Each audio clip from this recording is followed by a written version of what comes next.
So Ashok Mehta కమిటీకి సంబంధించి part 2 video ఇది. ఆల్రెడీ పార్ట్ 1 అప్లోడ్ చేశాను. ఎవరైతే చూడలేదో మన యూట్యూబ్ షార్ట్స్లోకి వెళ్ళి చూడండి మన ఛానల్లో. ఓకేనా. సో వీళ్ళు అశోక్ మెహతా కమిటీ ఏదైతే రికమెండ్ చేసిందో ఆ రికమెండేషన్స్ కొన్ని ఇండియన్ స్టేట్స్ అయితే ఫాలో అయ్యాయి. ఎవరు ఏ స్టేట్స్ ఫాలో అయ్యాయి అంటే కర్ణాటక, ఆంధ్రప్రదేశ్, అలానే వెస్ట్ బెంగాల్లో వీళ్ళు ఫాలో అయ్యారనమాట. ఏంటి వీళ్ళు చెప్పిన సజెషన్స్ని. సో ఎటువంటి రికమెండేషన్స్ ఇచ్చాయి అన్నది మనం చూద్దాము.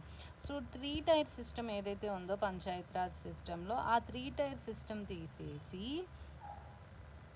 అంటే 2 టైర్ సిస్టమ్ ఉండేదన్నమాట మన పంచాయతీ లెవెల్లో. ఆ 2 టైర్ సిస్టమ్ తీసేసి 3 టైర్ సిస్టమ్ అయితే తెచ్చుకోవాలి అని చెప్పారనమాట. ఇప్పుడు మన ఆంధ్రప్రదేశ్లో 3 టైర్ సిస్టమే కదా. ఫస్ట్ విలేజ్ పంచాయతీ ఉంటుంది, దాని తర్వాత మీదకి వస్తే మండల పంచాయతీ, దానికన్నా మీదనే జిల్లా పరిషత్ ఉంటుంది. నెక్స్ట్ వీడియోలో చెప్తాను.